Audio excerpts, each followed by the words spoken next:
Good morning. Today I thought we'd talk about green screening, in particular green screening with Adobe Premiere's Ultrakey. Now, to illustrate, here at the studio we have actually 3 setups on the green screen for 3 productions that are currently running. I'm gonna use the setups of those per illustration for today's video. Here is the first setup down here. It's just a gun that's gonna stand up against a wall. You can't see the wall now, but that's what the green screen is for. And then the actor's hand is gonna grab the gun and pick it up. And then over here, you might recognize this. This is a setup for the time travel double M video we did on our road trip to Bloemfontein. And then here is a setup for Eendag, a scene from Eendag. Now the reason I like this setup is because it has this piece of glass in it. So we can see if this glass, for example, if you can key out this glass, and then it must still look like a piece of glass. Now, one of the problems with green screening is color spill or light spill. I've turned the lights down a little bit to illustrate this effect for you. You'll see if I have this light and I shine it on the green screen. You see there on the side of my face. You see now green light shining on my face. So obviously if you key out the green color now, you're also gonna key out part of my face, which may not be what you want. Fortunately, this is quite easy to fix. All you need to do is have some distance between your subject and the green screen. For example, if I'm gonna stand here, you can see there's quite a lot of distance between me and the green screen. So that's what you want. Then the light cannot really bounce all the way here. Also, of course, if I throw a shadow on the green screen, that's gonna create a darker tint of green, which may also cause more problems if you're doing your green screening in post. So that's why it's always good to have a little bit of distance between your subject and the green screen. Although the shadows aren't really that much of a problem. I've seen people have quite some good results keying out the green screen and the shadow without much of a problem. But yeah, if your subject is far enough from the green screen, you don't even have that problem. Really, you want the whole thing lit as equally as possible. So it's just one shade of green. Then there's something that people include in color spill, although it's not really color spill. You'll see, for example, if I have something shiny. Let's take this car, for example. We're gonna key it out. You see there in the window, the green screen is reflecting. So that's also gonna cause problems when you're trying to key out the green. Let me see if I can get that even clearer. You see there, in the black parts, you can see the reflection of the green screen. So that's not really color spill, but that's green reflection, which will also cause a problem. Let's use this car. It's not so much a problem on this car. Oh, you see there. You see the green reflecting in it, also in the wheel. Also, of course, all shiny things will also reflect the green screen. Now, can you fix that? Yes, you can try. One thing is to add another light from this side. Okay, let's see. Does that bring improvement? I think so. Yeah, it's really from behind, it seems. This is just an example light. Of course, you'll use a proper light to light this then. Well, it's not perfect, but you can see there is some improvement that you can manage if you just add more lights on the side. But of course, that all changes your lighting setup and the lighting on your subject, so that may not be desirable. But yeah, there are some settings in Ultrakey of Adobe Premiere that can improve that. We'll have a look at that in post. Let's just film a few things that we can use. So here are our cars. I think maybe we should also do a nice one with the car driving. Let's just do one first with the green screen reflecting in it. Now let's do a shot with the car driving. Whoops. Okay, again. I just need to catch it on the other side. It's difficult now with the camera in my hands. But here it goes.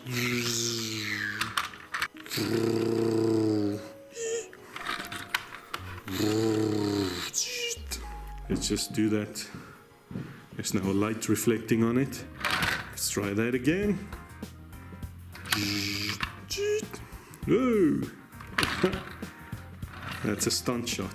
Okay, final time. Alrighty. Okay, let's see this one. I didn't really do the lighting for this right now, but yeah, we'll try it anyway. Let's see this lamp. Okay, here you can see more green reflecting in the bells of this alarm clock. Okay, and I think we got some nice shots to do some experiments with. I'll see you in edit. Alrighty. Now the first thing you're gonna do in your editing bay, of course, is to import the footage onto your computer, and then we're gonna import it into Adobe Premiere. Okay, so now we have our footage in the computer and we open Premiere Pro. Okay, we go new project. Okay, so we go file, import, and we select all our clips. Okay, and it's importing the files. Now here's a tip for many people. Many people complain that if you now drag these clips to your timeline, look what happens. You see, alright, let me just make it a little smaller. Okay, and for some reason they are all perfectly in order by the looks of it. Yeah, okay, never mind.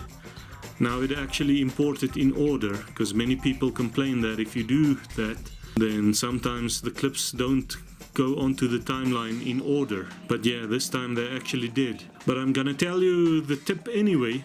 What you do is to make sure they are in order. Select the first clip in your project window and then hold shift and select the last one. Now if you place them onto the timeline now, then they will be in order. Yeah, today, now on the day I want to show you this tip, then Premiere actually did put them in the timeline in order. But yeah, if they're not, that's how you can make sure they do land onto the timeline in order. Okay, the first scene we wanted to green screen was this one with the cars, and then there was this one that showed the reflection of the green screen on it. We'll see how well we can green screen that. This one, what was this? Oh, just a car driving past. And then this one with the alarm clock bells and the glass.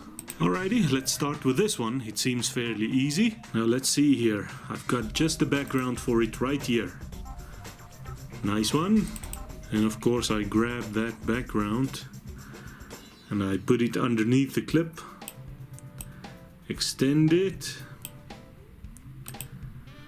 Alright, now let's see. Effects, video effects, keying. Now where's Ultrakey? Oh, still down. Ultrakey. Onto the clip. And now our key color. We select green. Nice. Alrighty, now we just need to make a few changes here. First, I think the transparency. We'll change it from 45 to 20. Ah, yes, looks much better. You see what the difference is? Let me undo that. See, and redo. Okay, let's just go motion. And we're gonna take the cars down to the bottom. Now we select our photo, our background photo, and we need to scale it way down. Yeah, there we are. And also up. Let's go up. Alrighty, our cars. Let's just scale our cars up a bit. Little bit. And we take them up. Yeah, somehow I don't think this is the best background for it, but never mind. It will work for our illustration. Now there are some spots there. I don't know if you can see them.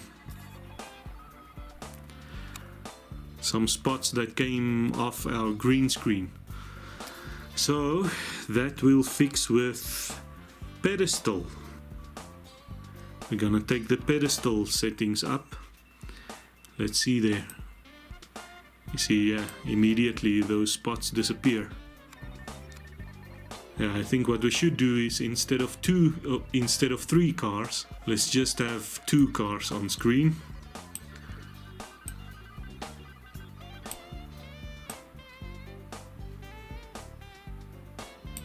Yeah, those two kind of go with that picture. And we move our background up a bit. Alrighty, well, this picture didn't give too much trouble, I think because it has so much detail, but now, yeah, you can see there at the bottom, see there's a problem there, because that was where the green was reflecting on the table, also there, you see. Now we fix that with shadow. You'll see if I change the shadow settings, you'll see what happens there. Fixed and fixed.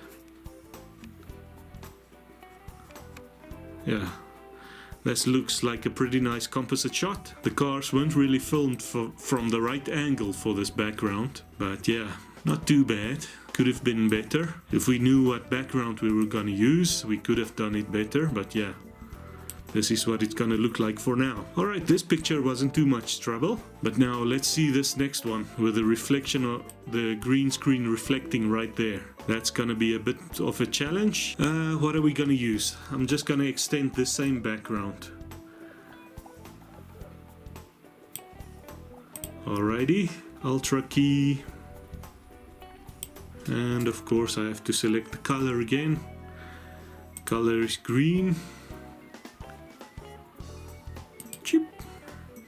Okay, yeah, and immediately you see what the problem is. Look there. There's a bit of the car that's transparent. Let me just fix this background a little bit. You need to cut it and select it and scale it up.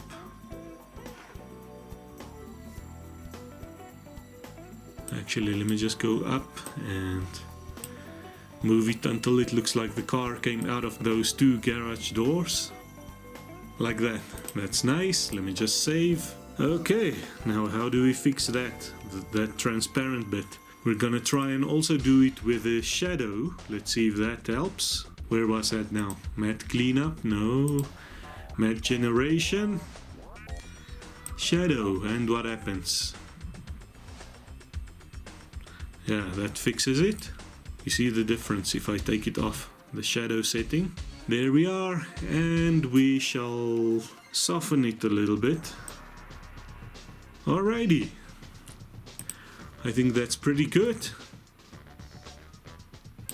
Not too bad. Let's see what happens if we, instead of the shadow, we play with the... What's the other thing? Oh, it's highlight. What happens if we change highlight? I can't really see any difference, can you? No, I don't see the changes. Anyway, yeah, so you can see the shadow setting makes quite a difference. So if there is green screen that reflects in some of your objects, you can improve your composite shot quite a bit with the shadow setting. Now let's see what we get with this. Okay, this one was just for fun with a car driving. We'll do that last. For now, let's see this one with a piece of glass. So once again we go Ultrakey, drop it onto the clip, effect controls, and we can start with our... Oh, first we need to select the color, of course. Green. And we select it. What do we have? Oh, now we first need to select the background, otherwise we're not going to see anything. So let me just import something. What shall we import? I think this rock wall. Now actually let's select this one. This rock wall and open. Alrighty, we place the rock wall underneath our clip. And what do we have? A nice rock wall. Let me just scale the rock wall a bit. I like saying rock wall now. There. Yeah, actually this shot doesn't look too bad, doesn't need much if any tweaking. But as usual, let's see what the shadow setting does. What does it do? That's the sort of grayish something there. But I think I'm gonna reselect the color that we are going to key out. Yeah, I selected a darker part of the green now. Remember, we didn't really set up the lighting for this shot specifically, so the green screen was just as it was. It wasn't necessarily even everywhere. Oh, I see the highlight. It's not a good setting for us. Okay, well, it seems our glass lamp is right just the way it is. Let me just see if I turn down the transparency to 30. What happens? Oh, see a little more of the glass. Yeah, the glass actually keyed out quite good. Let's just play a few frames. Okay, yeah. Okay. That looks just like glass, but there was a little problem there I saw. Oh, I think maybe we... Oh, you know what? We didn't set the pedestal setting. That was still at 10. Because you see, if we set the pedestal setting higher, it takes out that grayish something or other. Okay, now our glass is completely transparent.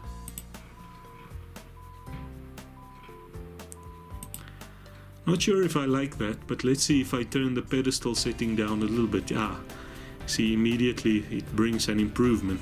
I must just not take the pedestal setting that low that the gray of the background comes in. Alright, I think that does it for this shot.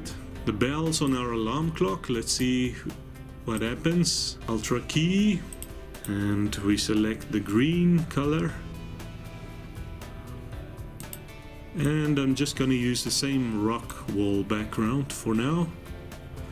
You see here, it actually is a good thing if you just leave it as it is. It looks like the rock wall is reflecting in those bells. You see there, there's a rock wall there. You'll see if I toggle it on and off. You see, now it looks like a reflection. But still, we're gonna set up the pedestal setting and let's see what shadow does. Oh, shadow also fixes it, yeah. Alrighty, so that's how you do it with Adobe Premiere's Ultrakey then. Quite a useful tool. Now, of course, there are some other settings here. For example, choke. Let's just select this one of our car and I'll show you the edges. The choke setting, what it does is it sort of eats into the subject. You see there, when I set it up and down, it like eats off the edge of it a little bit. Soften. Oh, we did soften it a little bit. Soften just softens the edge. Let me just zoom right into the edge there. You see what it does? It softens up the edges. Now it is a good function, but sometimes you don't want to soften it too much. Let me show you an example here. If I take the Ultrakey, I'm just gonna put it onto a shot of myself and we just need a background quickly. I'm just gonna use this one of horses. Let me just put it there quickly. Right, so we select the color. Let's just get those horses big enough, because that's now only HD. There we go. And pedestal up, shadow up. Yeah, I'm gonna show you the hair here. You see those hairs keyed out fine as it is, but now look what happens when I start playing with the soften. You see, it kind of eats into the individual hairs. Their softening is off, and some of the hairs just completely disappear when you soften the edges too much. So I don't use the soften that much unless there's like an edge or something you want to soften out. Then I'll use it maybe in combination with a choke function. And yeah, that's keying with Adobe Premiere's Ultrakey filter then. And okay then, that's how you do it with Adobe Premiere's Ultrakey. Could it be better? Well, there are some functions I miss that I stumbled upon in third-party programs. For example, in Vision Lab Studio, if you know what I'm talking about, there used to be a function called light spill. Now that's when you want to make it look like there's a bright light source behind your subject and the light sort of bends around the edges. So that really helped to make it look like it's part of the image. If the sun or a light source is behind your subject that you're keying out, it helped to make it blend into the background seamlessly.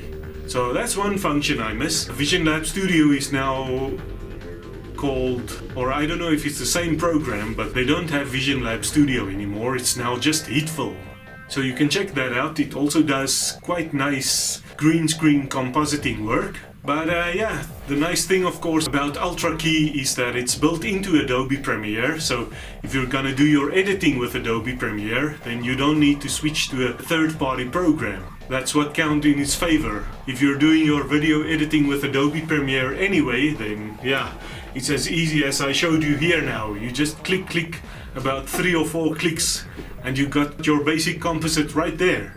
Anyway, I hope you found this interesting. Please hit the like and subscribe, and I'll see you next time. Bye bye.